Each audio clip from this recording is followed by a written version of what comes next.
করবেন হুজুরের জীবনের শেষ রমজান মুবারকে কোরআন নাজিল পরিপূর্ণ হয়ে গেছে।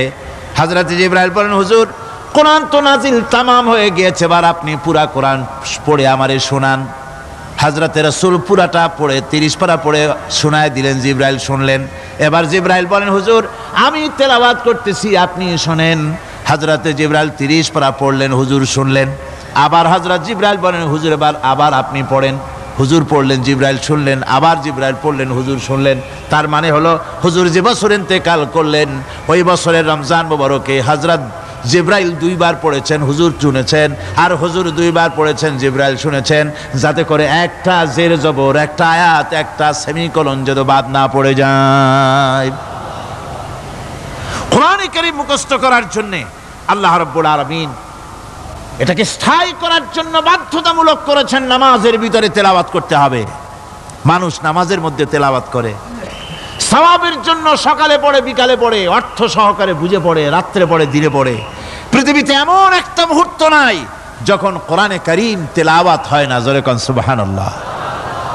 মানুষ এটাকে তেলাওয়াত করতেছে, মুখস্থ করতেছে। এই কোরআন শরীফের ভিতরে রয়েছে সব কিছু। এর মধ্যে রয়েছে ইতিহাস, এর মধ্যে আছে বিজ্ঞান, এর ভিতরে রয়েছে দর্শন, ভূতত্ত্ব, উদ্ভিদতত্ত্ব, নৃতত্ত্ব, খতত্ত্ব, জ্যোতির্বিজ্ঞান। এর ভিতরে রয়েছে মানুষের পারিবারিক নীতি, সামাজিক নীতি, চুক্তি নীতি, বন্ধি নীতি, যুদ্ধ নীতি, মানুষের যা প্রয়োজন সব কিছু এ কোরআনে কারীমের মধ্যে আল্লাহ পাক সন্নিবেশিত করে দিয়েছেন। জোরে কোন সুবহানাল্লাহি ওয়া বিহামদিহি। আমার ভাইয়েরা, কোরআন এর পরিচয়ের কথা বলতেছিলাম। আল্লাহ পাক কি কোরআন আমাদের শিখালেন, কোন কোরআন আমাদের শিখিয়েছেন, সেই কোরআনের পরিচিতি আপনাদের সামনে আমি তুলে ধরতেছি। আমি নিজে না, এবার কোরআন তার পরিচয় নিজেই দেবে।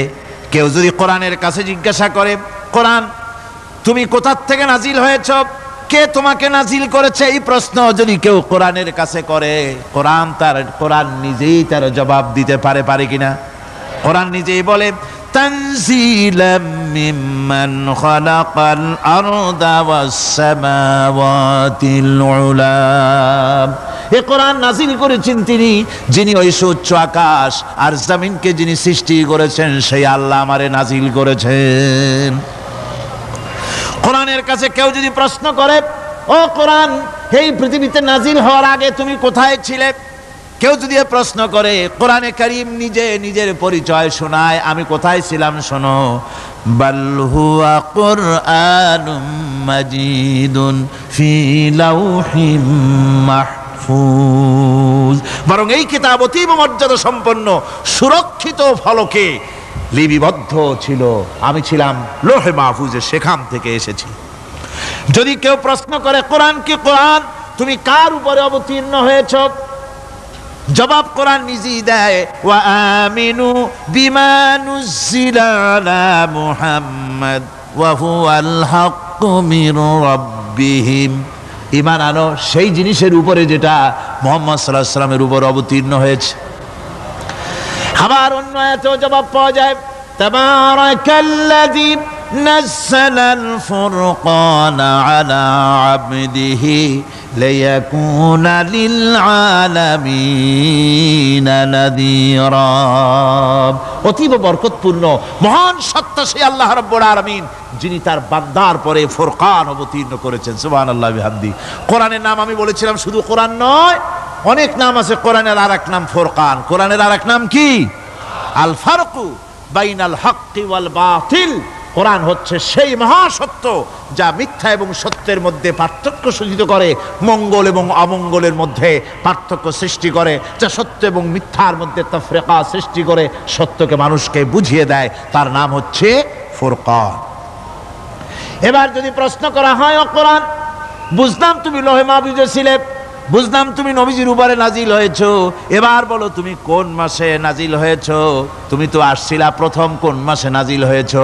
এ প্রশ্ন যদি কেউ করে, কোরআন তার জবাবে বলবে, শাহরু রমাদানাল্লাযী উনজিলা ফীহিল কুরআন।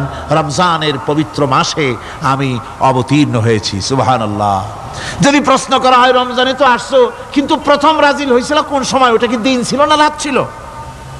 কোরআন তার জবাবে বলে, ইন্না আনজালনাহু ফি লাইলাতিল কদর, কদরের পবিত্র রাতে আমি এই পৃথিবীতে আমার আগমন ঘটেছিল।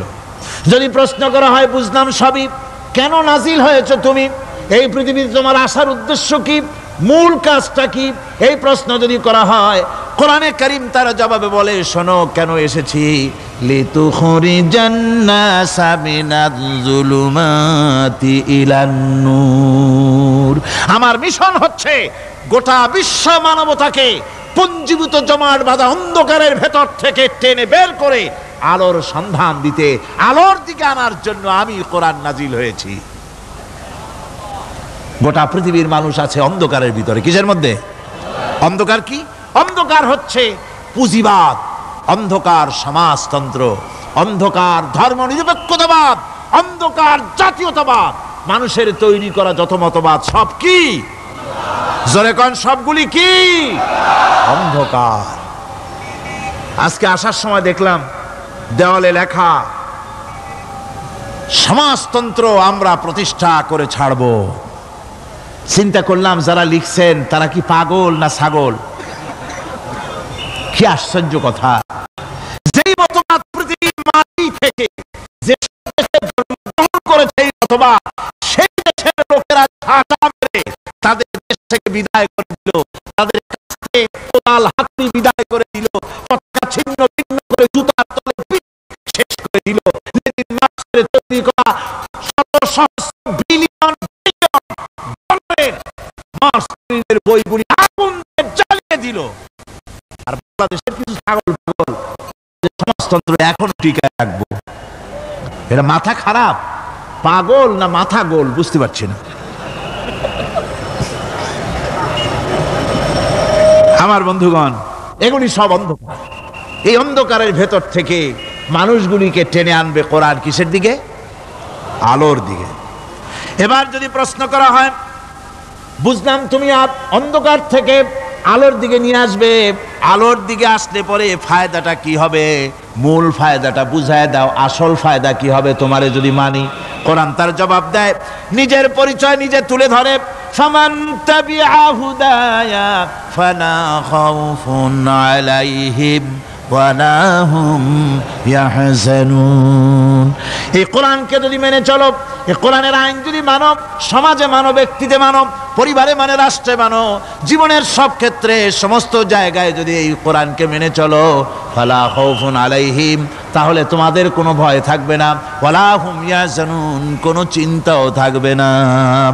কিসের ভয় থাকবে না? কোরআনের আইন মেনে যদি চলো সমাজে ও রাষ্ট্রে, চুরির ভয়, ডাকাতির ভয়, জেনার ভয়, হত্যার ভয়, সন্ত্রাসের ভয়, কোনো ভয় থাকবে না। ওয়ালা হুম ইয়াহজানুন, চিন্তাও থাকবে না। খাওয়া পড়া, শিক্ষা, চিকিৎসা, বাসস্থান, এগুলির কোনো চিন্তা থাকবে না। কোরআনের সমাজে সব কিছুর গ্যারান্টি দেওয়া হবে, সবগুলি পেয়ে যাবে। এখন যদি আবার প্রশ্ন করা হয়, কোরআন বুঝলাম তোমারে মানলে পরে সব ফায়দা হবে, তাহলে এবার জবাব দাও, তোমার ভিতরে কি রাজনীতি আছে নাকি? আমি তো মানুষ, আমার রাজনীতি করা লাগে। Man is social animal. আমরা তো জঙ্গলের পশু নই, আমরা তো মানুষ। আমাদের সমাজ আছে, আমাদের পৌর নির্বাচন আছে, আমাদের জাতীয় নির্বাচন আছে, আমাদের কলকারখানা আছে, জমিন আছে, আমাদের রাজনীতি, অর্থনীতি, সমাজনীতি আছে, পারিবারিক নীতি আছে, অনেক নিয়ম মালা আছে, নিয়ম নীতি আছে। তোমারে মানলে তোমার ভিতরে কি ওগুলো আছে নাকি সে কথা বলো। কোরআন তার জবাবে বলে, وَنَزَّلْنَا عَلَيْكَ الْكِتَابَ تِبْيَانًا لِكُلِّ شَيْءٍ وَهُدًى وَرَحْمَةً وَبُشْرَى لِلْمُسْلِمِينَ। কোরআন জবাবে বলে, শুনে রাখো, শুধু অর্থনীতি সমাজনীতি নয়, শুধু রাজনীতি আর শিক্ষানীতি, যুদ্ধনীতি নয়, তোমার জীবনে যা কিছু দরকার, ইহকালে যা কিছু দরকার, পরকালে, সব কথাগুলি আল্লাহ রব্বুল আলামিন আমি কোরআনের সিনার ভিতরে খুলে খুলে বর্ণনা করে দিয়েছেন। সব কথা এ কোরআনে কারীমের ভিতরে রয়েছে। তোমার এমন কোনো জিনিস নাই যা তুমি কোরআনে কারীমের মধ্যে পাবে না। তোমার সমস্ত প্রয়োজন আমার বুকের মধ্যে আল্লাহ দিয়ে দিয়েছেন। বিজ্ঞান আছে, দর্শন আছে, ইতিহাস আছে, সব আছে এর মধ্যে। তবে কোরআনের মধ্যে বিজ্ঞান আছে বলে আমি এটাকে বিজ্ঞানের কিতাব বলবো না, দর্শন আছে বলে দর্শনের কিতাব আমি বলবো না, রাজনীতি আছে বলে কোরআনকে আমি রাজনীতির কোনো কিতাব বলবো না। কোরআন তাহলে কি? কোরআন হচ্ছে অর্থনীতি, সমাজনীতি, রাজনীতি, পারিবারিক নীতি, মানুষের জীবনের যা কিছু প্রয়োজন সমস্ত নীতিমালার নীতি গ্রন্থের নাম হতেছে কোরআনে কারীম। সমস্ত নীতিমালার নীতি গ্রন্থ কোরআন। এখানে রয়েছে সব কিছুর উৎস, যেটা গ্রহণ করলে পরে মানুষ আরামে থাকতে পারবে। অমুসলিম নাগরিক বৃন্দ তাদের নাগরিক মর্যাদা পাবে। মুসলমান, কৃষক, নারী, চিকিৎসা, কৃষিবিদ, সাধারণ মানুষ, রং, বর্ণ, ভাষা নির্বিশেষে গোটা মানব সভ্যতা আরামে বাস করতে পারবে। পশু পাখিও আরামে থাকবে, গাছপালাও আরামে থাকবে, যেহেতু নির্দেশ হয়েছে বিনা প্রয়োজনে গাছের পাতাটিও ছিঁড়ো না। ইসলামের সমাজ যদি চালু হয় গাছেরাও আরাম পাবে, পাহাড়ও আরাম পাবে। চট্টগ্রামের লোকেরা যেভাবে পাহাড় কাটা আরম্ভ করেছে এটা বড় দুঃখজনক। জুমলায় মোতারেজা একটা বলে দিলাম, অপ্রাসঙ্গিক হলেও জরুরি কথা। আপনারা পাহাড় কাটতেছেন না, আপনাদের নিজেদের পায়ে নিজেরা কুড়াল মারতেছেন। খবরদার পাহাড় কাটবেন না। আল্লাহর প্রকৃতির ভারসাম্য আপনারা নষ্ট করছেন বলে ওজোন স্তরে ফাটল ধরেছে। তা রিপেয়ার করার জন্য আজকে বিশ্বের সব বিজ্ঞানীরা হতাশ হয়ে গিয়েছে, পাগল হয়ে গেছে। কেমনে এই ওজোন স্তরের ফাটলকে রিপেয়ার করব? ওজোন স্তরটা কি? ওজোন স্তর হচ্ছে সুবহানাল্লাহ, আল্লাহর যে কত দয়া। সূর্য, সেই সূর্যের রয়েছে আলট্রা ভায়োলেট রে, যাকে বাংলায় বলা হয় অতি বেগুনি রশ্মি। যে রশ্মিটা সৃষ্টি জগতে যদি আসে আর তা যদি কোনো প্রাণীর শরীরকে টাচ করে, তাহলে সমস্ত প্রাণী ক্যান্সার হয়ে, এক্সিমা হয়ে, বিখাউজ হয়ে, অ্যাজমা হয়ে সমস্ত প্রাণী মরে যাবে, কেউ বাঁচবে না। মারাত্মক রশ্মি। সেই রশ্মিটা যাতে সৃষ্টি জগৎকে টাচ করতে না পারে সেজন্য আল্লাহ পাক একটা ওজোন স্তর তৈরি করেছেন। ওখানে এসে ওটা বাধাপ্রাপ্ত হয়, পৃথিবীর মাটিতে আসে না। যা কিছু পৃথিবীর মানুষের জন্য, পৃথিবীর জন্য কল্যাণকর, সেগুলি সূর্য থেকে আসতে থাকে। সুবহানাল্লাহ বিহামদি। যেটা ক্ষতিকর সেটা আল্লাহ পাক আটকায় রাখেন। এখন সেই ওজোন স্তরে ফাটল ধরলো। কেমনে ফাটল ধরলো? ফাটল আপনি আমি ধরাইছি। আপনি বলবেন যেটা কেমন কথা, আমি তো ওইখানে যাই নাই, আমি ফাটল ধরাইলাম কেমনে? ওই যে সেই আপনার প্রাইমারি স্কুলে ভিজিট করতে গিয়েছিলেন ইন্সপেক্টর, তারপরে প্রাইমারি না হাই স্কুল ভিজিট করতে গেছে, যায়া জিজ্ঞেস করছে ছেলেরা কি পড়ছো? বলে ইতিহাস। ঠিক আছে, ইতিহাস থেকেই প্রশ্ন করব। বলতো চীনের প্রাচীর কে ভেঙেছে? ছেলেরা জবাব দিচ্ছে না। তুমি বলো, তুমি বলো, কেউ বলছে না। বেঞ্চের কোনা যে ছেলেটি, সে বলছে সর্বনাশ। কেউ যখন স্বীকার করে না, এটা তো আমার মাথায় আসবে। সব শেষ ইন্সপেক্টর তাকে বলছে তুমি বলো তো কে ভেঙেছে চীনের প্রাচীর? কয় স্যার, গ্রামে আমার দুষ্টমির যথেষ্ট বদনাম আছে, কিন্তু চীনের প্রাচীর ভাঙার মতো দুষ্কর্ম আমি করি নাই। ইন্সপেক্টর খুব রেগে গেলেন, মাস্টারের দিকে তাকালেন, এই বুঝি আপনার ইতিহাস পড়ানো?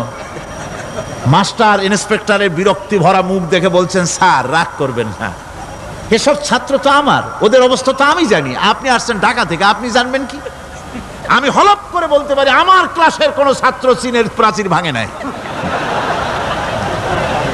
ইন্সপেক্টর রাগ হইয়া চলে গেছে হেডমাস্টারের রুমে, যায় বলছে যে আমি আপনার স্কুলের গ্রান্টকে আমি নাকচ করে দেব, মঞ্জুরি আমি ক্যান্সেল করে দেব। কেন? এই অবস্থা। হেডমাস্টার বলছে স্যার রাগ করবেন না, আপনার জন্য কিছু টাকা পয়সাও রাখছি হাদিয়া। বড় একটা চর্বিযুক্ত খাসিও জবাহ করা হয়েছে, পুকুর থেকে রুই মাছ তোলা হয়েছে। তারপরেও আমার ছাত্ররা, টিচাররা বলার পরেও যদি আপনার সন্দেহ হয়ে থাকে যে আমার ছাত্ররাই ভাঙছে, তো ওই আপনি অসন্তুষ্ট হবেন না, রাগ করবেন না। স্যার ওই প্রাচীর ভাঙতে যা খরচ লাগে আমি কিছু খরচ দেবো, তো আপনি রাগ করেন না। এখন চিন্তা করেন, স্কুলের ছাত্র থেকে শুরু করে হেডমাস্টার পর্যন্ত জ্ঞানের বহর। তো বলতেছিলাম আপনি আমি ওজোন স্তরে ফাটল ধরিয়েছি, তার অর্থ এই নয় যে আপনারা গিয়ে ওখানে কুড়াল মারিয়ে ওটারে ভাঙছেন। তাহলে ওটা কি হয়েছে? কোরআনে কারীমে রব্বুল আলামিন বলেন, ওয়ামা আসাবাকুম মিন মুসিবাতিন ফাবিমা কাসাবাত আইদিকুম ওয়া ইয়াফু আন কাসীর। যত বিপদ তোমাদের উপর আরোপিত হয়, সমস্ত বিপদ তোমাদের দুই হাতের কামাই করা। কে বলছেন? আল্লাহ পাক। ওজোন স্তরে ফাটল ধরেছে, এটা বিপদ। বিশ্বের সমস্ত মানব সভ্যতা সৃষ্টি জগতের জন্য বিপদ। এই বিপদের জন্য দায়ী পৃথিবীর মানুষ। কিরকম? সেটা হচ্ছে গাড়ির পেছন থেকে যে কালো ধোঁয়া বের হয়, কল কারখানার চিমনি থেকে যে কালো ধোঁয়া বের হয়, এই কালো ধোঁয়াগুলি, তারপরে সমস্ত কেমিক্যাল উইপেন সেগুলি যে টেস্ট করা হয়, তার রিয়াকশন ইত্যাদি, এই কালো ধোঁয়া এবং সমস্ত মারণাস্ত্রগুলি এক্সপেরিমেন্ট করার সমস্ত এই রিয়াকশনগুলি সবগুলি গিয়ে ওই ওজোন স্তরে ফাটল ধরিয়ে দিয়েছে। আস্তে করে পাতলা হয়ে এটা ফেটে গিয়েছে, অতি বেগুনি রশ্মি আসা শুরু করেছে। এটাকে বন্ধ করার জন্য বিজ্ঞানীরা আজ মরিয়া হয়ে গিয়েছে। ইনশাআল্লাহ আল্লাহ পাক তার বিজ্ঞানীদের মানুষের মাথায় বুদ্ধি এনে দিবেন, রিপেয়ারও হয়ে যাবে ইনশাআল্লাহ। সবাই বলেন ইনশাআল্লাহ।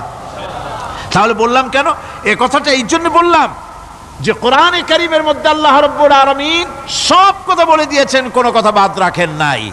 পাহাড়গুলি ভেঙে আমরা ক্ষতি করতেছি, গাছগুলি কেটে আমরা ক্ষতি করতেছি, প্রকৃতির ভারসাম্য নষ্ট করে দিচ্ছি, ফলে সমুদ্রের পানি স্ফীত হচ্ছে, ভূমিকম্প বাড়তেছে, ঘূর্ণিঝড় হচ্ছে, টর্নেডো হচ্ছে, পৃথিবী বিধ্বস্ত হয়ে যাচ্ছে, ক্লাইমেটের পরিবর্তন আসছে। আজকে পৌষ মাস, এটা কি মাস? কত তারিখ? দেখেন বাংলা ভাষাকে কত মহব্বত করি। যদি বলি আজকে ডিসেম্বরের কত তারিখ, গড় গড় করে মুখস্থ হয়ে যাবে। বাংলারে খুব ভালোবাসি, মাসটার তারিখ বলতে পারলাম না, দুঃখিত। এই হলো আমাদের ভালোবাসা। আজকে পৌষ মাসের অর্ধেকও শেষ হয়ে যাচ্ছে, অথচ মনে হচ্ছে শীত যেন তার শ্বশুর বাড়ি বেড়াতে গেছে। এই যে অবস্থা, এই অবস্থা শুধু বাংলাদেশে নয়, গোটা পৃথিবীতে ক্লাইমেটের একটা বিরাট পরিবর্তন আসতেছে, একটা বড় রকমের পরিবর্তন আসতেছে। এর কারণ হচ্ছে এই পৃথিবীর মানুষেরা নিজেরাই প্রকৃতির ভারসাম্যকে নষ্ট করে দিয়েছে। এই ভারসাম্য নষ্ট হওয়ার কারণে আবহাওয়ার পরিবর্তন হচ্ছে, সামুদ্রিক জলোচ্ছ্বাস বাড়তেছে, ভূমিকম্প, আগ্নেয়গিরি ইত্যাদি হচ্ছে এবং পৃথিবীর মানুষ বিধ্বস্ত হচ্ছে। বলতেছিলাম এই কোরআনে কারীমের মধ্যে আল্লাহ পাক সব কথা বলে রেখেছেন। যদি জানতাম, বুঝতাম, তাহলে এই অবস্থার সৃষ্টি হতো না। এটা বিজ্ঞানের বই নয়, রাজনীতির বই নয়, সমাজনীতির বই নয়, বরং সমস্ত নীতিমালার উচ্চ, জ্ঞানের উচ্চ হচ্ছে আল কোরআন। জ্ঞানের উচ্চ কি? আরো জোরে বলেন, জ্ঞানের উচ্চ কি? আল কোরআন। পবিত্র কোরআনে এমন এমন ঘটনা আল্লাহ পাক বলেছেন যা ষষ্ঠ শতাব্দীর দুনিয়া এ সম্পর্কে কিছুই জানতো না। অবশ্য কিছু কিছু ঘটনা ইহুদিদের কিতাবে অতিরঞ্জিত আকার এবং বিকৃত অবস্থায় এসেছে, কিন্তু কোরআনে কারীম দুনিয়ার মানুষকে আদম সৃষ্টি, নূহের বন্যা, তারপরে মুসা আলাইহিস সালাম ফেরাউনের ঘটনা, ইব্রাহিম আলাইহিস সালামের নমরুদের ঘটনা এবং ইউসুফ আলাইহিস সালামের কাহিনী সবগুলিকে সুন্দর করে কোরআন শরীফ উপস্থাপনা করেছে রাসূলের মাধ্যমে, যা পৃথিবীর ইতিহাসে কেউ জানতো না। সেগুলি আল্লাহ পাক জানাইছেন কিভাবে? কোরআনে কারীম বলছে, তিলকা মিন আম্বাইল গায়বি নূহিহা ইলাইকা মা কুনতা তা'লামুহা আনতা ওয়ালা কওমুকা মিন ক্বাবলি হাযা। এ হলো সব অজ্ঞাত ঘটনা। সমস্ত ঘটনাগুলি আল্লাহ পাক তার হাবিবকে শুনিয়ে বলে দিলেন, সব অজ্ঞাত ঘটনা যা তুমি জানতে না, তোমার কোনো জানা ছিল না, আমি ওহীর মাধ্যমে তোমাকে সব জানাইছি। ইউসুফ আলাইহিস সালামকে যখন তার ভাইয়েরা কুয়ার মধ্যে ফেলে দিতেছিল তখন তুমি উপস্থিত ছিলে না, এই ঘটনা ওহীর মাধ্যমে আমি জানালাম। মুসা আলাইহিস সালামকে যখন ফেরাউন দরিয়ার ভিতরে ফেলে দিল, সেই সময় তুমি সিনাই পর্বতের পাশে দাঁড়িয়ে সব দৃশ্য লক্ষ্য করনি, অথচ আমি ওহীর মাধ্যমে সব তোমাকে খুলে খুলে বলে দিয়েছি। আল্লাহ পাক সমস্ত ঘটনাগুলিকে বলে বলে কোরআন শরীফের মধ্যে সব সাজিয়ে দিলেন, বলে দিলেন। তিনি বললেন, ওয়ামা কুনতা বিজানিবিল গারবি ইয কাদাইনা ইলা মুসাল আমরা ওয়ামা কুনতা মিনাশ শাহিদিন। ফিরআউন যে মুসার সঙ্গে যে ব্যবহারটা করলো, এ সময় সেখানে তুমি উপস্থিত ছিলে না, আমি ওহীর মাধ্যমে তোমাকে তা জানিয়েছি। কাযালিকা নাকুসসু আলাইকা মিন আনবাই মা ক্বাদ সাবাকা ওয়া ক্বাদ আতাইনাকা মিন লাদুন্না যিকরা। আল্লাহ পাক বলেন, এভাবে আমি আপনার কাছে অতীত ঘটনাবলী ওহীর মাধ্যমে নিখুঁতভাবে আপনার সামনে সব বলে দিয়েছি। আমার ভাইয়েরা, এই বিশ্বলোকে ঊর্ধ্ব লোক সম্পর্কে নির্ভুল তথ্য বর্ণনা আল্লাহ পাক করে দিয়েছেন কোরআনের মাধ্যমে। 1665 খ্রিস্টাব্দে স্যার আইজাক নিউটন তিনি আবিষ্কার করলেন মাধ্যাকর্ষণ শক্তিকে। এই মাধ্যাকর্ষণ শক্তি, ল অফ গ্র্যাভিটেশন, এ সম্পর্কে মানুষের এই থেকে কিছু জানলো, কিন্তু আজ থেকে 1400 বছর আগে আল্লাহ রাব্বুল আলামিন তার উম্মি নবী, যিনি কোনো বিজ্ঞানাগারে লেখাপড়া করেন নাই, কোনো সায়েন্স রিসার্চ করেননি, যিনি কোনো কলেজ ইউনিভার্সিটিতে পড়াশোনা করেননি, তার মাধ্যমে জানিয়েছেন মাধ্যাকর্ষণ শক্তির কথা। কোরআন বলছে, ইন্নাল্লাহা ইউমসিকুস সামাওয়াতি ওয়াল আরদা আন তাজুলা। এই পৃথিবী এবং সমস্ত গ্রহ উপগ্রহকে আল্লাহ পাক বলছেন, আমি এমন এক শক্তি দিয়েছি যে শক্তির মাধ্যমে একটা আরেকটাকে আকর্ষণ করে রাখছে। এই পৃথিবীতে মাধ্যাকর্ষণ শক্তি শুধু পৃথিবীর নাই, সূর্যের আছে, মঙ্গলের আছে, নেপচুনের আছে, ইউরেনাসের আছে, বৃহস্পতির আছে।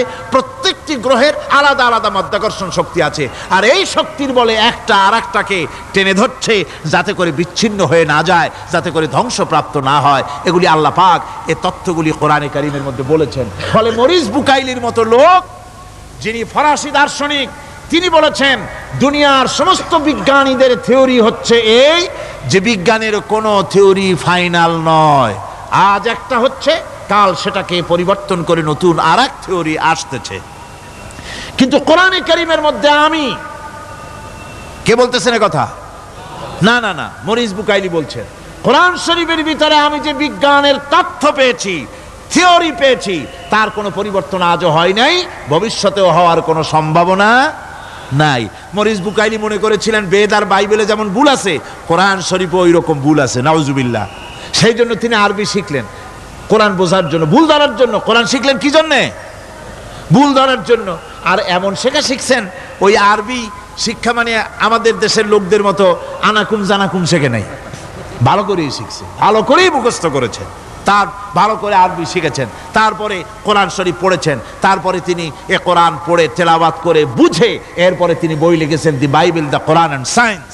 এই বইয়ের মধ্যে তিনি পরিষ্কার লিখেছেন, কোরআন পড়লাম, এর ভিতরে একটা নকতা দেওয়ার, একটা কলমের ফোঁটা দেওয়ার জায়গা কারো নাই। কোরআন নিঃসন্দেহে মহান স্রষ্টা আল্লাহ রাব্বুল আলামিনের মানুষের বানানো কিতাব, এটা হতে পারে না। সুতরাং কোরআন শরীফের মধ্যে আল্লাহ পাক সব কথা বলে দিয়েছেন। বিজ্ঞানের সাথে কিন্তু কোরআনের সংঘর্ষ নাই। অনেকে মনে করে যে বিজ্ঞান আর কোরআন এর মধ্যে বিরাট সংঘর্ষ। না, বিরাট সংঘর্ষ নয়, দুই একটা পয়েন্টে সংঘর্ষ থাকতে পারে। অধিকাংশ ব্যাপারই বিজ্ঞান, আমি মনে করি বিজ্ঞানের আবিষ্কার যত বাড়বে, কোরআন বোঝা মানুষের জন্য তত সহজ হবে। এটা আমার ধারণা, এটা আমার ধারণা। বিজ্ঞানের সাথে দুই একটা পয়েন্টের উপরে সংঘর্ষ আছে, যেমন চন্দ্র এবং সূর্য সম্পর্কে, সৌরজগৎ সম্পর্কে Copernicus, Kepler, Galileo, Newton, Einstein মহাশূন্য সম্পর্কে যে সব বক্তব্য রেখেছেন, সেসব বক্তব্যের সাথে কোরআন শরীফের কিছুটা বৈপরীত্য রয়েছে। যেমন কেউ বলেছেন সূর্য ঘোরে, পৃথিবী স্থির, কেউ বলে সূর্যের চতুর্দিকে পৃথিবী ঘোরে, কেউ কয় চন্দ্র ঘোরে, কেউ কয় আমরা কি আর বসে থাকি, আমরাও ঘুরি। কিন্তু আসলে ঘোরেটাকে কে ঘোরে, এ ফয়সালা কে দেবে? কে দিবে বলুন তো? হ্যাঁ, ঠিক বলেছেন, আল্লাহই দিবেন, কারণ এগুলি সৃষ্টি করেছেন কে? এবার শুনুন, এই বিতর্কের মীমাংসা আল্লাহ পাক করছেন কোরআনে কারিমে বহু আগে। গ্যালিলিও, কেপলার, কোপারনিকাস এদের বলার অনেক আগে বিশ্বনবী জনাবে মুহাম্মদ রাসূলুল্লাহ সাল্লাল্লাহু আলাইহি ওয়াসাল্লাম তিনি বলে দিয়েছেন, আল্লাহর কথা তিনি বলেছেন, লাশ-শামসু ইয়ামবাগি লাহা আন তুদরিকাল কামারা ওয়ালাল লাইলু সাবিকুন নাহার ওয়া কুল্লুন ফি ফালাকিন ইয়াসবাহুন। প্রবল জ্ঞানী হইবে যাহারা, আপন মনেতে বুঝিবে তাহারা, রাত্রি পারে না আগে যাইবার দিনের স্থান করি অধিকার, চন্দ্র বাজে না সূর্যের গায়েতে, সূর্য পারে না চন্দ্রকে ধরিতে, যার যে স্থান বহাল রাখিয়া ভ্রমণ করিছে খোদাকে ডরিয়া। আল্লাহ রাব্বুল আলামিনকে ভয় করে সব ঘুরছে, চাঁদও ঘোরে, সূর্য ঘোরে, মঙ্গল ঘোরে, ইউরেনাস ঘোরে, বৃহস্পতি ঘোরে, পৃথিবীও ঘোরে, সব ঘুরছে তো ঘুরছেই, বন বন করে ঘুরছে একটা নির্দিষ্ট কক্ষপথে, আপন আপন কক্ষপথে ঘুরছে, যার ফলে অ্যাক্সিডেন্ট হয় না। সুবহানাল্লাহ, জোরে বলেন সুবহানাল্লাহ। নির্ধারিত কক্ষে ঘুরছে, নির্ধারিত কক্ষে ঘুরছে। এর কক্ষগুলি আল্লাহ পাক ঠিক করে দিয়েছেন, সেই কক্ষে ঘুরতেছে, একে অপরের পথ অতিক্রম করতেছে না। আবার ওই মহাশূন্যের ভেতরে রয়েছে black hole. Black hole, black hole কি? ব্ল্যাক হোল হচ্ছে একটা বিরাট অন্ধকার গহ্বর, একটা মৃত্যুকূপ। এত বড় বিরাট ব্ল্যাক হোল মহাশূন্যে আছে, বিজ্ঞানীরা হয়রান হয়ে গেছে। তার এত বড় শক্তি, সে শুধু তারা খায় না, কোন তারকা ঘুরতে ঘুরতে যদি তার কাছে এসে যায় তারাকে খেয়ে ফেলে। কোন আলো যদি কাছে আসে, আলো শুষে নিতে নিতে আলো যার থেকে এসেছে সেটাকেও শেষ করে ফেলে। এ ধরনের একটা দারুণ আকর্ষণী শক্তি তার মধ্যে আল্লাহ সৃষ্টি করেছেন। একটা ব্ল্যাক হোল আছে মহাশূন্যের ভিতরে। সূর্য, চন্দ্র, গ্রহ, নক্ষত্র, যে সূর্য পৃথিবীর চাইতে 13 লক্ষ গুণ বড়, এমন 2 কোটি সূর্য খাইয়া হজম করতে পারে এত বড় ব্ল্যাক হোল আল্লাহ তৈরি করে রেখেছেন মহাশূন্যের উপরে। রয়েছে মিল্কি ওয়ে, রয়েছে গ্যালাক্সি, অন্তত 10,000 কোটি, 10 সহস্র কোটি তারকা দিয়ে সমৃদ্ধ গ্যালাক্সি মিল্কি ওয়ে, যেটা অন্ধকার রাত্রে, তারকা সজ্জিত রাতে উত্তর দক্ষিণ দিকে টানা একটা পথের মতো দেখা যায়।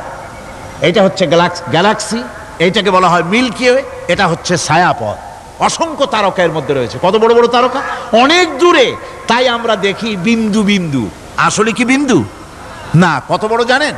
বিজ্ঞানীরা বলেছেন দৈত্যের মতো বিরাট বিরাট তারকা আছে, যে সূর্য পৃথিবীর চাইতে 13 লক্ষ গুণ বড়। এরকমের সূর্যের অন্তত 3 কোটি সূর্য খাইয়া হজম করতে পারে এরকম অসংখ্য তারকা মিল্কি ওয়ের ভিতরে আল্লাহ সৃষ্টি করেছেন। সুবহানাল্লাহ বিহামদিহি, সুবহানাল্লাহ। আর মানুষ লাফায়, 4 আঙ্গুল মানুষ খালি লাভ দেয়, মোষ কতগুলো রাখিয়া, কোন আনন্দে লাফা! কি শক্তি তোমার! মহাশূন্যের তুলনায় এই পৃথিবীর অবস্থান কি জানেন? এই জন্য যত বেশি পড়াশোনা করবেন মাথা নত হয়ে যাবে। কমিউনিস্ট হয় ছাগলেরা, বুদ্ধিমান কোনোদিন কমিউনিস্ট হয় না। কারা কমিউনিস্ট হয়? ছাগলগুলি, যাদের আকল নাই, যাদের জ্ঞান নাই, বুদ্ধি নাই, ওরাই কমিউনিস্ট হয়। কোন চিন্তাবিদ, কোন বিজ্ঞানী কমিউনিস্ট হয় না। মাথা নত হয়ে যায়, আল্লাহর এই সৃষ্টি দেখে পাগল হয়ে যায়। নিঃসন্দেহে আল্লাহ আছেন, নইলে পরে এগুলি হয় কি করে? আমি চিন্তা করে পাই না কমিউনিস্ট হয় কেমন, কতখানি পাগল হইলে হয়। ছোট্ট একটা রুমাল দেখলে মনে করি কোন তাঁতি এটারে বানাইছে। একটা এই কি জানি কয় মাইক দেখলে মনে করি কেউ এটাকে বানাইছে। টেবিল দেখলে মনে করি কেউ বানাইছে। ফ্রিজ দেখলে মনে করি বানাইছে কেউ। একটা সুই দেখলে মনে করি কেউ এটাকে বানাইছে। আর এই বিশাল পৃথিবী, ওই বিশাল আকাশ, কমিউনিস্টরা কয় এমনি এমনি হইছে। কয় বোতল খায় দৈনিক আল্লাহই জানে। আমার বন্ধুগণ, মাথা নত হয়ে আসবে চিন্তা করলে কি বিশাল সৃষ্টি আল্লাহ পাকের। এই ছায়াপথ, এই গ্যালাক্সি, এর তুলনায় পৃথিবীর অবস্থান কোথায়? পৃথিবীর অবস্থানটা হচ্ছে, আমার হাতে এটি একটি কলম।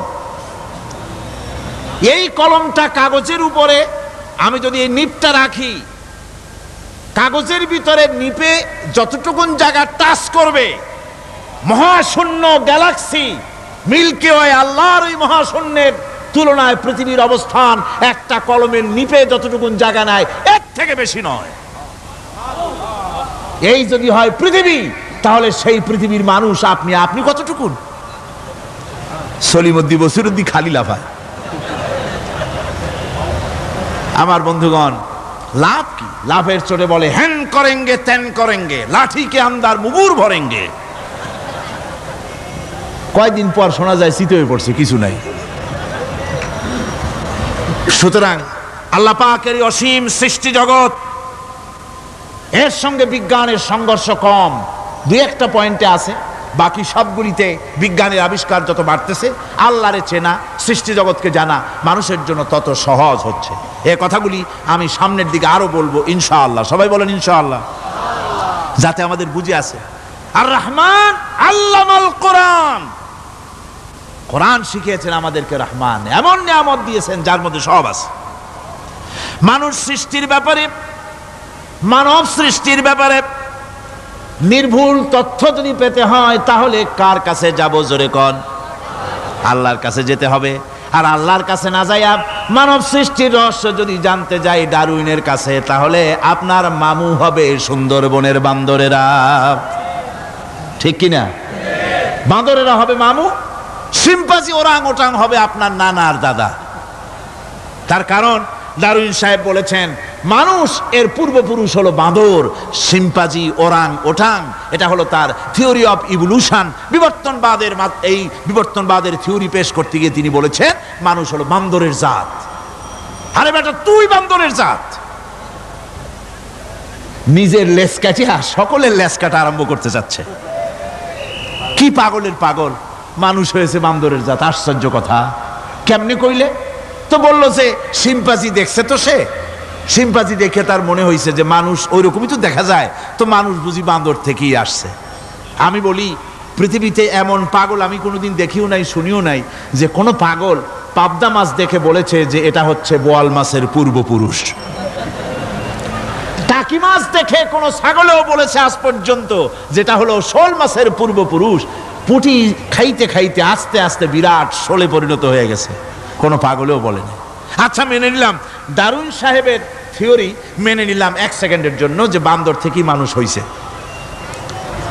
এখনো তো বানর প্রজাতি আছে না শেষ হয়ে গেছে? আছে কি না? তাহলে সুন্দরবনে যান, যে দেখুন কোন বাঁদর কি এ পর্যন্ত দেখা গেছে যে কোমর পর্যন্ত মানুষের মতো হয়ে গেছে? আর একটু দুধ আর পনির আর একটু এই শুটকি মাছ লোট্টা ফিশ খাওয়াইলে আর কদিনের মধ্যে এই বান্দরটা মানুষ হয়ে যাবে। হয়েছে এরকম? বাঁদরের 12 আনা মানুষ হয়ে গেছে, 14 আনা মানুষ হয়ে গেছে, আর অল্প একটু বাকি। এরকম দেখা গেছে কোথাও? দেখা যায়নি। এগুলি পাগলামি কথা, পাগলামি কথা। মানুষ বানর থেকে আসেনি, মানুষ ওরাং ওটাং থেকে আসেনি, মানুষ সিম্পাজি থেকে আসেনি। মানুষ এসছে কোত্থেকে? এটা জানতে হলে, এ নির্ভুল তথ্য জানার জন্য আসতে হবে কোরআনের কাছে। কার কাছে? আল্লাহ রাব্বুল আলামিন তার হাবিবের মুখ থেকে মানব সৃষ্টি রহস্য তিনি উদ্ঘাটন করে দিয়েছেন। তিনি বলেছেন, দুনিয়াবাসীকে শুনিয়েছেন, ফালয়ানজুরিল ইনসানু মিম্মা খুলিক, খুলিকা মিম্মা ইন দাফিকিন ইয়াখরুজু মিন বাইনিস সুলবি ওয়াত তারাইব। আল্লাহ পাক বলেন, মানুষ কি তার সৃষ্টি রহস্য দেখে না? কেমনে তাকে আমি সৃষ্টি করেছি? মায়ের বক্ষ পিঞ্জর থেকে, বাপের পৃষ্ঠ থেকে সবেগে নির্গত এক ফোঁটা নাপাক পানি দিয়ে আমি আল্লাহ মানুষকে সৃষ্টি করেছি। বান্দর থেকে নয়, ওরাংওটাং থেকে নয়, সিম্পাজি থেকে নয়। মানুষের অরিজিন মানুষ, আদম থেকে তোমরা জন্মগ্রহণ করেছো। আদম এসেছে মাটি থেকে, তোমরা এসেছো আদম থেকে। সুবহানাল্লাহি ওয়া বিহামদি। এটাই হলো মানব সৃষ্টি রহস্যের কথা আল্লাহ পাক বলে দিয়েছেন। অন্যত্র আল্লাহ বলেন, ইন্না খালাকনাকুম মিন তুরাবিন সুম্মা মিন নুতফাতিন সুম্মা মিন আলাকাতিন সুম্মা মিন মুদগাহ। নিষ্প্রাণ মাটি থেকে তোমার উৎপত্তি হয়েছে, আর এই নিষ্প্রাণ মাটি দিয়ে তোমাকে তৈরি করা হয়েছে। এগুলি মাতৃগর্ভের ভিতরে গিয়া নাপাক পানি ফোঁটা জমাট রক্ত হয়েছে, গোশত হয়েছে, তারপরে মানুষের আকৃতি দিয়েছি, আর এরপরে বাচ্চার আকারে মায়ের পেট থেকে আমি আল্লাহ মানুষ করে তোমাকে বের করেছি। সুতরাং মানব সৃষ্টি রহস্যের কথা বিজ্ঞানের সাথে যেটা সাংঘর্ষিক হবে কোরআনের সাথে, আমরা সেটা মানতে পারি না। আমাদেরকে মানতে হবে মূল জ্ঞানের কেতাবটা। মূল জ্ঞানের কেতাব কোনটা? জোরে কোন তো কোনটা? কোরআন। এখানে সব কথা আল্লামাল কোরআন, কোরআন শিখিয়ে মানুষকে আল্লাহ পাক সবচাইতে বড় দয়া করেছেন, এর থেকে বড় দয়া আর হয় না। কোরআন শিখিয়েছেন আমাদের, যার মধ্যে সমস্ত তথ্যের কথা আল্লাহ পাক বলেছেন।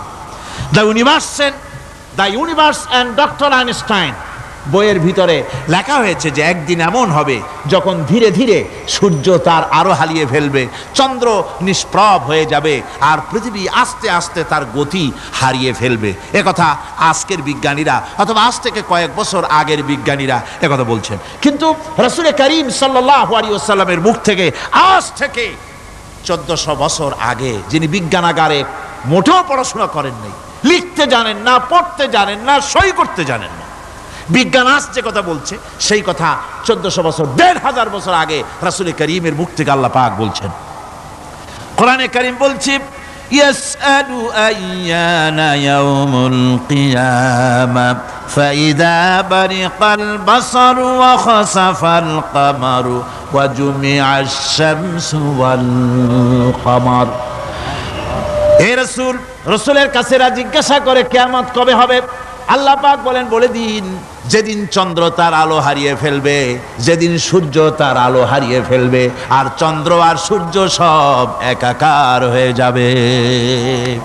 হাজারা বলছে চাঁদে আলো থাকবে না, সূর্য আগের থেকে তার উত্তাপ এবং আলো স্তম্ভিত হতেছে এবং হতে হতে এমন এক পর্যায়ে আসবে যখন সূর্য আলো হারিয়ে ফেলবে। বিজ্ঞানীরা গত 4-5 বছর আগে এ বক্তব্য রেখেছেন, কিন্তু 1400 বছর আগে বিজ্ঞানের লালনাগারে লেখাপড়া না করে হুজুরের মুখ থেকে আল্লাহ কথা বলে দিয়েছেন। তাহলে বিজ্ঞানের আসল কিতাব কোনটা?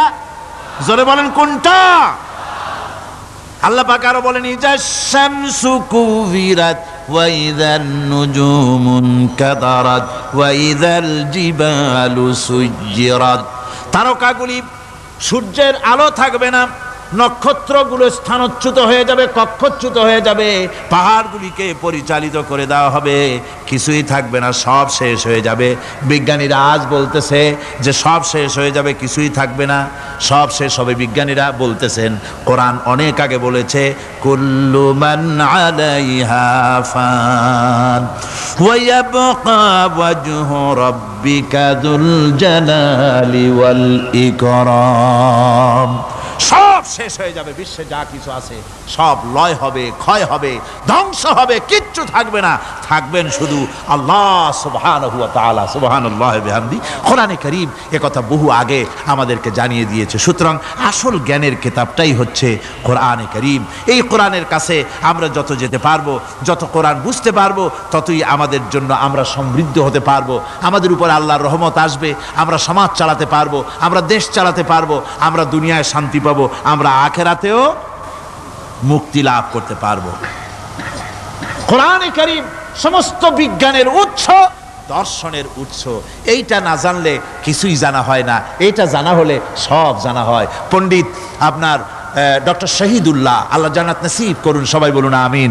তিনি বলতেন, বড় বড় সেমিনারে গিয়ে বলতেন তিনি, যে আপনারা যারা বক্তব্য রাখতে এসেছেন, জনগণকে বলছি না, যারা বক্তব্য রাখতে এসেছেন, MA পাস করেছেন, ডিগ্রি করেছেন, PhD করেছেন, FRCS করেছেন, বহু কিছু ডিগ্রি আপনারা লাভ করেছেন, নামের আগে 6 হাত লম্বা ডিগ্রি আপনারা লাগাইছেন, আপনারা পণ্ডিত ঠিকই, কিন্তু এই কোরআন শরীফের জ্ঞান যদি আপনাদের না থাকে, আপনারা পণ্ডিত, তবে আপনারা মূর্খ পণ্ডিত।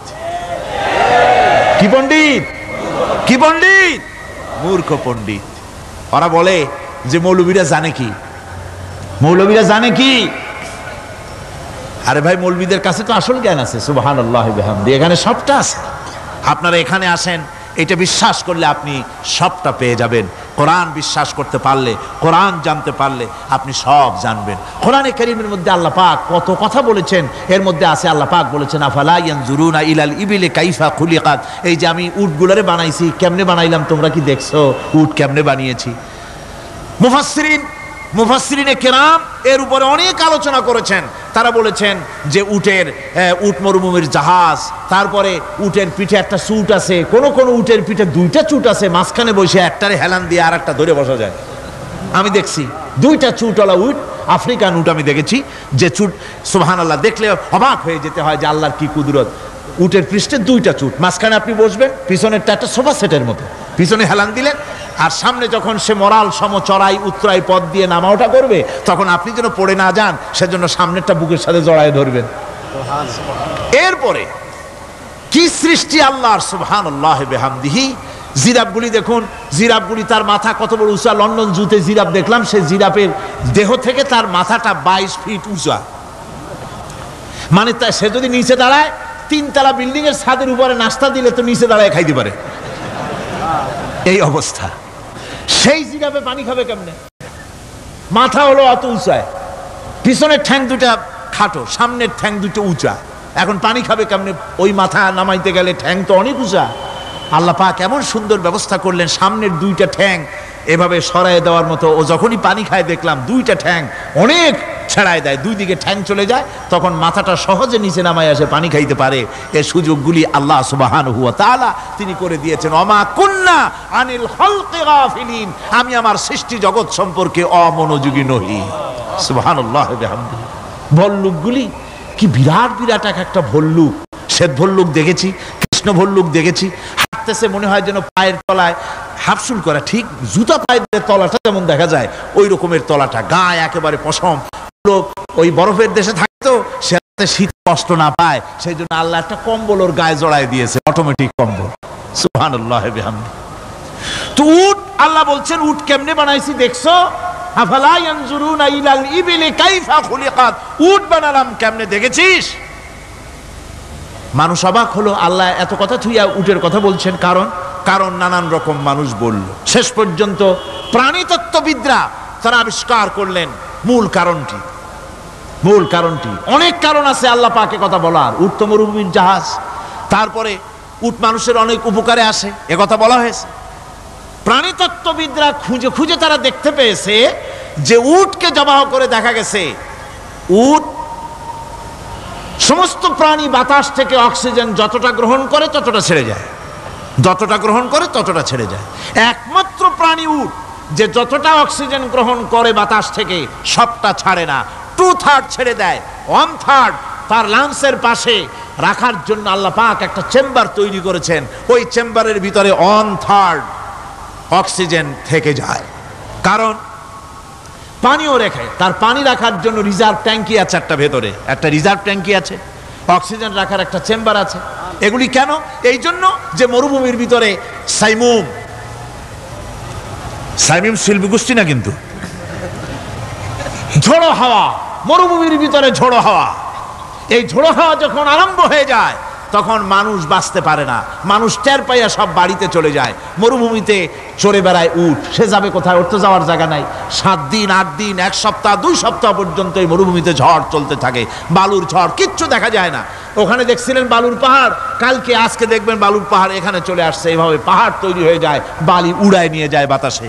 এই বাতাসের ভিতরে বালু উঠতে থাকে সমানে, মানুষ প্রাণী কিছুই সেখানে শ্বাস করতে পারে না, বাঁচতে পারে না। উটের মতো প্রাণী যে মরুভূমিতে থাকে ও বাঁচবে কি করে?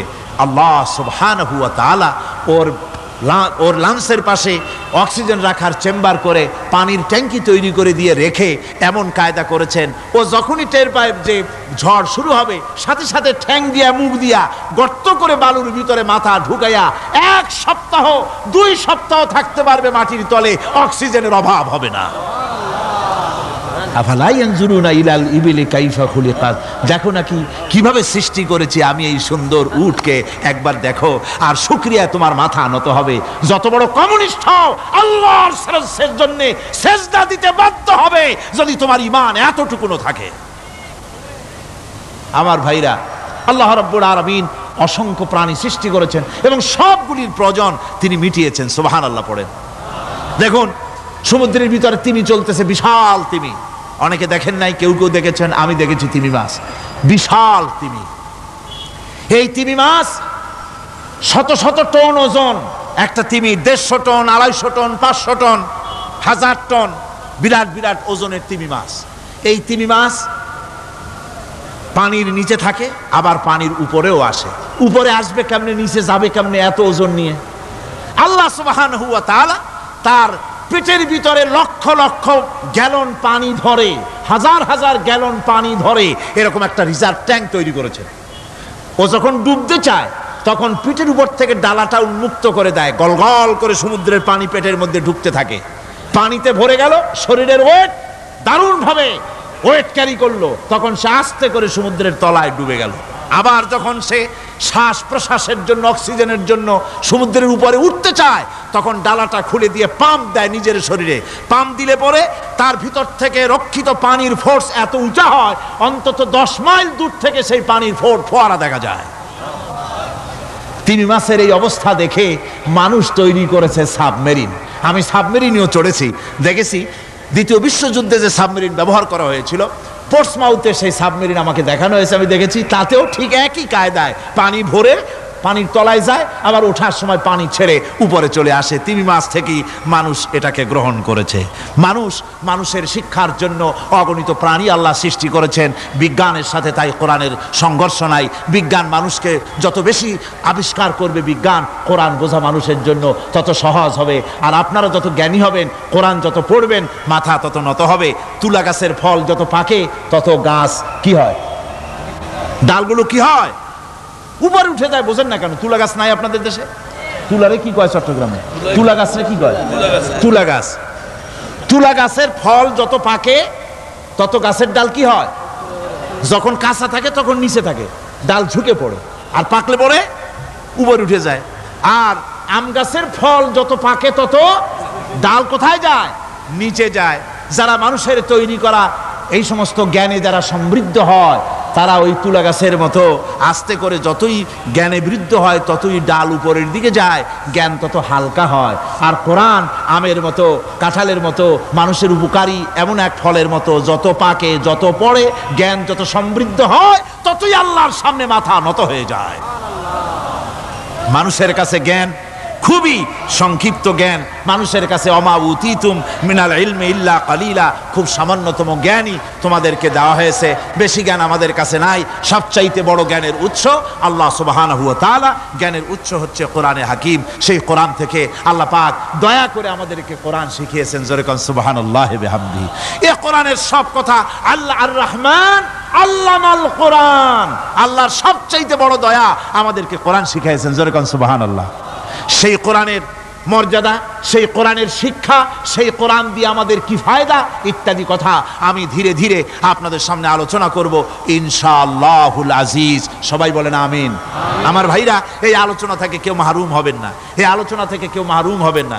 একজনে গতকাল বলেছিলাম, 3 জনকে যদি দাওয়াত দিয়ে আনেন, তাহলে ফায়দাটা কি জানেন? আপনার দাওয়াতে একটা ভাই যদি অতিরিক্ত আসেন এ মাহফিলের মধ্যে ওয়াজ শোনার জন্য, কোরআন শুনলেন, কোরআনের দিকে আকৃষ্ট হলেন, নামাজি হলেন, দিনদার হলেন, পরেজগার হলেন, আপনি মরে যাবেন, কিয়ামত পর্যন্ত এই সব আল্লাহ পাক আপনার আমলনামায় লিখে দিবেন। জোরে বলেন আমিন। আরো জোরে বলেন আমিন। আল্লাহুম্মা আমিন। ربنا ظلمنا أنفسنا وإن لم تغفر لنا وترحمنا لنكونن من الخاسرين ربنا لا تزغ قلوبنا بعد إذ هديتنا وهب لنا من لدنك رحمة إنك أنت الوهاب ربنا العالمين। হাজার হাজার মুসলমান নরনারী দীর্ঘক্ষণ ধরে তোমার কোরআনের কথা শুনেছি, মেহেরবানি করে সওয়াবটুকু রাসূল করিম সাল্লাল্লাহু আলাইহি সাল্লামের রূহ মুবারকে পৌঁছে দাও। तमाम पृथ्वीर माटिर नीचे যত মুমিন মুমিনাত শুয়ে আছে, আল্লাহ তুমি মেহেরবানি করে কবরগুলিকে জান্নাতের টুকরায় পরিণত করে দাও। আমাদের মা বাপ যাদের দুনিয়া থেকে বিদায় হয়ে গেছে, আল্লাহ দয়া করে তাদেরকে জান্নাতবাসী করে নিও। রব্বির হামহুমা কামা রব্বায়ানি সগীরা রব্বির হামহুমা কামা রব্বায়ানি সগীরা। হায় আল্লাহ তাআলা, এই মাহফিলের আয়োজন যারা করেছেন, ইসলামী সমাজ কল্যাণ পরিষদকে তুমি মঞ্জুর করে নিও আল্লাহ রাব্বুল আলামিন। तमाम পৃথিবীর বুকে মুসলমানেরা যত জায়গায় বিপদে আছে, মুসিবতে আছে, আল্লাহ তুমি দয়া করে মেহেরবানি করে বিপদগ্রস্ত মুসলমানদের হামি ও নাসির হয়ে যাও রাব্বুল আলামিন। এই মাহফিল আরো 3 দিন এখানে হবে বলে আমাদের প্রোগ্রাম রয়েছে। আল্লাহ বাকি 3 দিন তোমার কুদরতি নিজাম দিয়ে তুমি এটাকে পরিচালিত করে দিও আল্লাহ রাব্বুল আলামিন। এই মাহফিল যারা আয়োজন করেছেন, এবছর দারুণভাবে ঋণগ্রস্ত হয়ে তারা এই মাহফিলের ব্যবস্থা করেছেন, আল্লাহ তুমি দয়া করে তাদের ঋণ পরিশোধ করার মতো তৌফিক দিয়ে দিও। তোমার বান্দাদের দিল তাদের দিকে মাইল করে দিও রাব্বুল আলামিন। এই মাহফিলের যিনি মুরব্বী হযরত মাওলানা শামসুদ্দিন সাহেবের জন্য গতকাল দোয়া করেছি, আজও করছি, গত বছরও করেছি। তোমার কাছে আমরা কাঁদতেই থাকবো, দোয়া করতেই থাকবো, যেহেতু তোমার দরজা ছাড়া আর বান্দার কোনো দরওয়াজা নাই। রব্বুল আলামিন তুমি মেহেরবানি করে আমাদের এই ভাইকে দয়া করে চক্ষুষ্মান করে দাও, তার দৃষ্টি শক্তি দয়া করে তুমি ফিরিয়ে দাও। রব্বুল আলামিন তুমি তোমার বান্দাদের দোয়া তোমার দরবারে মঞ্জুর করে নাও। মা বোনেরা কষ্ট করে প্রতিদিন আসেন, আয় আল্লাহ মা বোনদেরকেও হেদায়েত নসিব করে দাও, মা বোনদের যাতায়াত আসান করে দাও, আর তাদেরকে তোমার দিন বুঝে দিনের রাস্তায় চলার তৌফিক দিয়ে দিও। ربنا تقبل منا إنك أنت السميع العليم وتب علينا إنك أنت التواب الرحيم سبحان ربك رب العزة عما يصفون وسلام على المرسلين الحمد لله رب العالمين بحق لا إله إلا الله محمد رسول الله السلام عليكم ورحمة الله